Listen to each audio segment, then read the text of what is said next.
दे रहा हूँ, यानी तायराना नज़र। क्योंकि आमतौर पर बच्चे कॉम्प्लिकेशन का शिकार हो जाते हैं, वो सोचते हैं कि टेंसेस कितने हैं। अच्छा खासा जिन्होंने टेंसेस को पढ़ा भी होता है, अगर उनसे पूछा जाए बेटे कितने मुकम्मल टेंसेस हैं, तो उनको उसमें भी परेशानी हो जाती है और वो इसको आंसर करना मुश्किल उनको हो जाता है कि पता नहीं कितने टेंसेस हैं, क्या है। और मैं इस बारे में आपको बताऊंगा। देखिएगा, सबसे पहले आपने देखना टेंसेस कितने हैं। तो टेंसेस डियर स्टूडेंट्स हैं, there are 3 tenses, means present, past and future. और अगर हम इसको लिंग्विस्टिकली कहें, या बल्कि मैं आपको यूँ कहूँगा कि अगर मैं आपको इशारतन कहूँ, ज़ुबानी तौर पर नहीं, इशारतन कहूँ आपको कि टेंसेस कितने हैं, तो हम आम तौर पर इसको कहते हैं past, present and future. Past जो गुजर चुका है, प्रेजेंट जो मौजूदा ज़माना है, और फ्यूचर जो आने वाला ज़माना है, राइट। तो हम आप जो मेन क्वेश्चन है वो क्या है कि टेंसेस कितने हैं जनाब? Present, past and future. ये तो एक बात हो गई कि आपके टेंसेस कितने हो गए। आपके मेन टेंसेस हो गए जनाब 3, ज़माने 3 हुए। अब हर ज़माने के अंदर, हर टेंस के अंदर 4 ब्रांचेस हैं। कौन कितने ब्रांचेस हैं जनाब? There are 4 branches, minded. आप इसको ज़हन नशी कर लीजिए कि आपकी ब्रांचेस 4 होंगी, ठीक है। वो 4 कौन कौन सी होंगी जनाब? एक होगी आपकी इंडेफिनेट,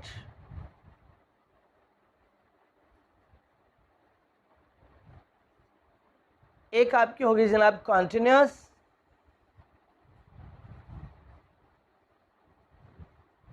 और इसी तरह ही perfect, and then last one comes perfect continuous.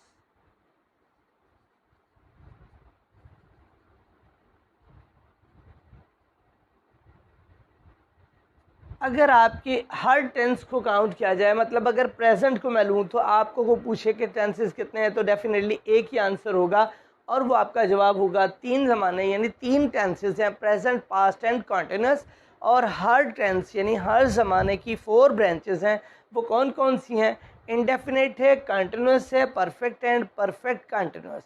क्या मतलब हुआ इसका कि present indefinite, present continuous, present perfect and then comes present perfect continuous. इसी तरह ही past indefinite, past continuous, past perfect and then comes past perfect continuous. और इसी तरह ही आपका फ्यूचर जो है उसकी भी 3 होंगी, future indefinite, future continuous, future perfect and then comes future perfect continuous. तो इस तरह से आपके कितने हो जाएंगे जनाब? 12 आपके कुल टेंसेस हो जाएंगे, ब्रांचेस मिलाकर। कैसे? 3 tenses multiply by 4 branches, 4 3 are 12, आपके 12 टेंसेस बन जाएंगे। ये बात अब आपने याद रखनी है ताकि आपको समझ आ जाए कि टेंसेस कितने हैं और उनकी ब्रांचेस कितनी हैं। ये जब आपको याद हो जाएगा, आसान हो जाएंगे बाकी तमाम आपके लेक्चर्स को समझना। चूँकि हम टेंसेस कंप्लीट कर चुके हैं अपने तमाम लास्ट लेक्चर्स में। मैंने शुरू में भी एक लेक्चर दिया था और अब भी मैं लेक्चर दे रहा हूँ टेंसेस से मुताल्लिक, ताकि आपका जो इमेज है टेंसेस के बारे में वो क्लियर हो जाए।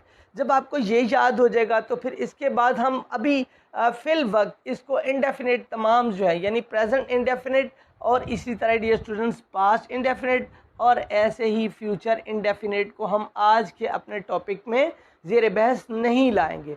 और हम बात कर रहे हैं चूँकि अ ग्लैंस ओवर द टेंसेस के तायराना नज़र, अ बर्ड आई व्यू, यानी समथिंग कॉमन इन टेंसेस, कि हमारे तमाम टेंसेस में ऐसी बात जो मुश्तरक हो, जो कॉमन हो, ताकि हमें एक ही आई व्यू के साथ, एक ही ग्लैंस के साथ समझ आ जाए कि हमारे टेंसेस में कॉमन बात क्या है। तो चलिए मैं आपको कॉमन बात बता रहा हूँ कि कंटिन्यूस जितने, यानी 3 कंटिन्यूस है ना, प्रेजेंट कंटिन्यूस, पास्ट कंटिन्यूस और फ्यूचर कंटिन्यूस। तो इन कंटिन्यूस टेंसेस के अंदर कॉमन, व्हाट इज़ कॉमन?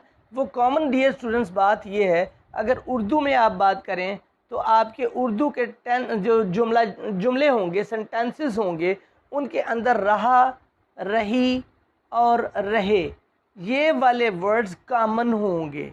ये आपके कंटिन्यूटी यानी जारीपन को जाहिर करते हैं। और इसी तरह इसमें भी रहा, रही और रहे ये होगा। और फ्यूचर कंटिन्यूस में भी डियर स्टूडेंट्स उर्दू के जुमलों में रहा, रही और रहे ये कॉमन बात होगी। ओके, अब बात यह है कि टेंस जो है यानी ज़माना जो है वो इसको क्लियर करता है। जब मैं कहता हूँ लिख रहा, तो लिख रहा का मतलब ये डियर स्टूडेंट्स बनता है कि कोई काम जारी है। अब बात यह है कि जो काम जारी है वो मौजूदा ज़माने में है, गुज़िश्ता में है या आने वाले ज़माने में। तो वो इंग्लिश में आपका हेल्पिंग वर्ब होगा जो वर्ब को क्लैरिफाई करेगा, जो वर्ब को क्लियर करेगा कि ये बात गुज़िश्ता ज़माने की है, आज के ज़माने की है या आने वाले ज़माने की है। मिसाल के तौर पर मैं यहाँ आपको मिसाल दूंगा कि अगर ये रहा के साथ है लग जाए, रहा है, इस तरह रही है और रहे हैं, ये जब है, हैं और हूँ ये ऐड हो जाएगा। मैं इसको थोड़ा सा ओपन करके लिख दूं ताकि आपको बाद में अभी क्लियर हो जाए। मैंने यहाँ पर रहा और रही और रहे लिखा, तो इसके साथ मैंने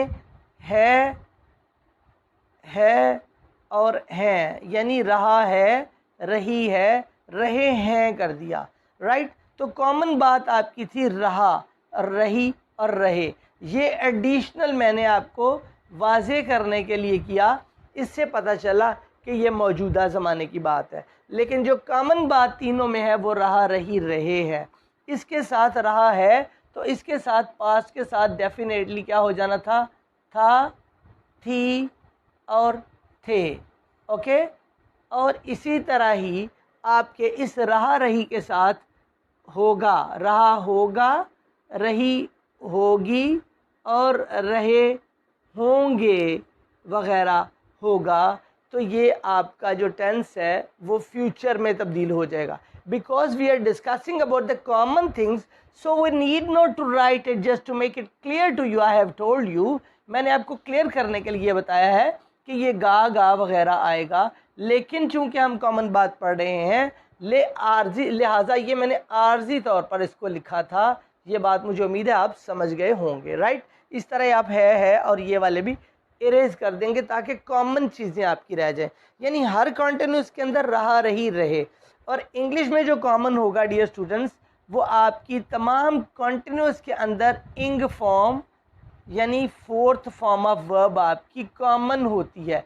जितने भी आपके कॉन्टिन्यूस होंगे उनमें फॉर्म फोर्थ लगेगी आपकी। इसमें भी आपकी फॉर्म फोर्थ, इंग फॉर्म भी कह सकते हैं या फोर्थ फॉर्म, एक ही बात है। राइट, इंग फॉर्म भी कहते हैं, मतलब कॉमनली हम कहते हैं, वैसे ऐसी बात ग्रामेटिकली तो नहीं होती है। तो इसमें यानी जो कॉमन बात है वो ये है कि फोर्थ फॉर्म मीन्स इंग फॉर्म, जो ऑलरेडी मैं आपको कह रहा हूँ, जो वर्ब की आपकी फॉर्म है वो इंग फॉर्म लगेगी। राइट, इज इक्वल टू इसको कह सकते हैं हम फोर्थ फॉर्म ऑफ वर्ब। तो ये आपके डियर स्टूडेंट्स कॉमन बात है कॉन्टिन्यूस टेंस के अंदर। राइट, अब यहाँ पर आगे हमारा आ गया परफेक्ट।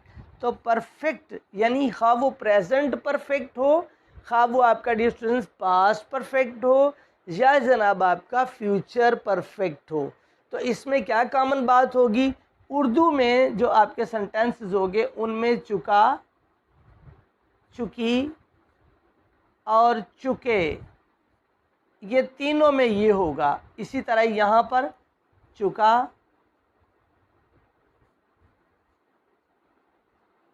चुकी और चुके, और इसमें भी इसी तरह ही के जुमले होंगे जिनके उर्दू के आखिर पर चुका, चुकी और चुके आ रहा होगा।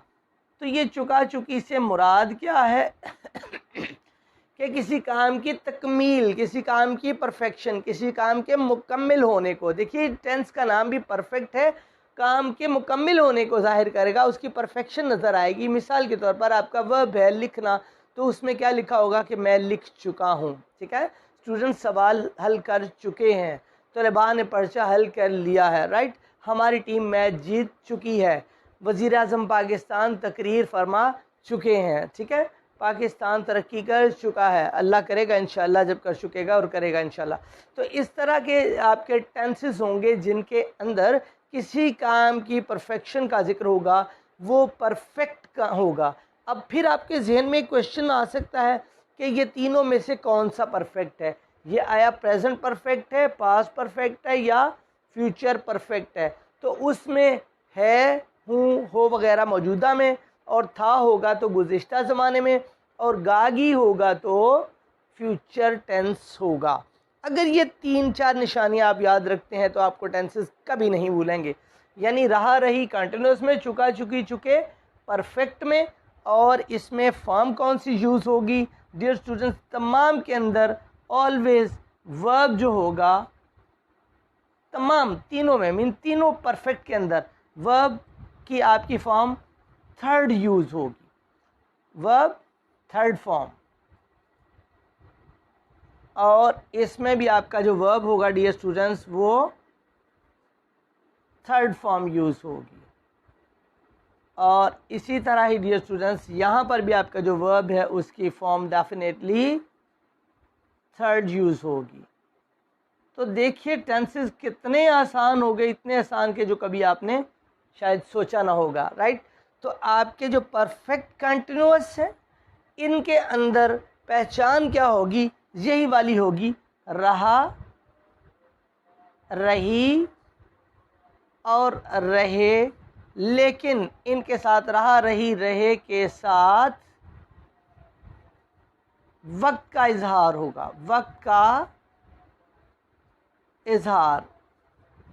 वक्त का इजहार कैसे होगा, जैसे हम किताब पढ़ रहे हैं तो वक्त का इजहार हम 1 घंटे से किताब पढ़ रहे हैं, या हम 1 घंटे से किताब पढ़ रहे थे, या हम 1 घंटे से किताब पढ़ रहे होंगे, या सुबह से बारिश हो रही होगी, सुबह से बारिश हो रही थी, सुबह से बारिश हो रही है। वक्त का इजहार यहाँ पर भी आपने रहा है, रही, रहा, रही और रहे, रहा, रही और रहे, और यहाँ पर भी डियर स्टूडेंट्स रहा, रही और रहे, और साथ में वक्त, वक्त का इजहार होगा। और यहाँ पर भी मैं लिख देता हूँ कि यहाँ पर भी आपका डियर स्टूडेंट्स वक्त का इजहार होगा, राइट। तो फिर आपका ये टेंस इस तरह से हमने अलग इनको कर लिया 3 में, यानी प्रेजेंट, पास्ट एंड फ्यूचर, और रहा, रही, रहे मैंने कर दिया, साथ में वक्त का इजहार। अगर वक्त का इजहार नहीं होगा, सिर्फ रहा, रही, रहे वगैरह होगा तो वो कंटिन्यूस होगा। जब वक्त का साथ एडिशन आ जाएगा तो वो आपका परफेक्ट कंटिन्यूस हो जाएगा। ये पहचान कॉमन थी तीनों की। अब कॉमन बात क्या है कि इसमें आपने फोर्थ कंटिन्यूस है ना, तो आप बीन लगाकर ये वर्ड आपका ऐड होगा, बीन, और देन फोर्थ फॉर्म वर्ब की डेफिनेटली, और सिंस और फॉर ये वाला आपका होगा, राइट। ये चीज़ें आपकी कॉमन होंगी। इसी तरह इसमें भी बीन जो कॉमन है plus fourth form of verb होगी, और वक्त के इजहार के लिए सिंस और फॉर यूज़ होगा। या सिंस करेंगे तो या आप फॉर यूज़ करेंगे, और इसी तरह यहाँ पर भी आप बीन ऐड करेंगे, और बीन के साथ आप fourth form of verb, fourth form आप यूज़ करेंगे वर्ब की, और इसी तरह सिंस या फॉर आप यूज़ करेंगे वक्त को जाहिर करने के लिए। तो डियर स्टूडेंट्स ये वो चीज़ें थी जो इन टेंसेस के अंदर कॉमन है। हमने इंडेफिनेट्स को छोड़ दिया क्योंकि इनमें किसी में भी बात